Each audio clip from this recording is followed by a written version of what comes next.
And overflowing blessings to everyone for our daily verse. We are now at Genesis chapter 22, verse 20 up to 24.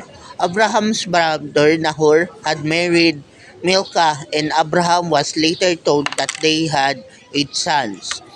Uz was their firstborn, Buz was next, and then there was Kimwell, who became the father of Aram.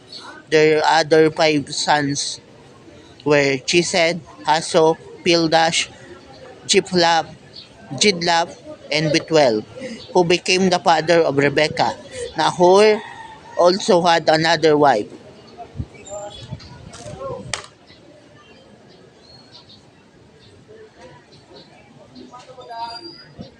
Her name was Reuma, and she had 4 sons, Teba, Gaham, Tahash, and Maaka.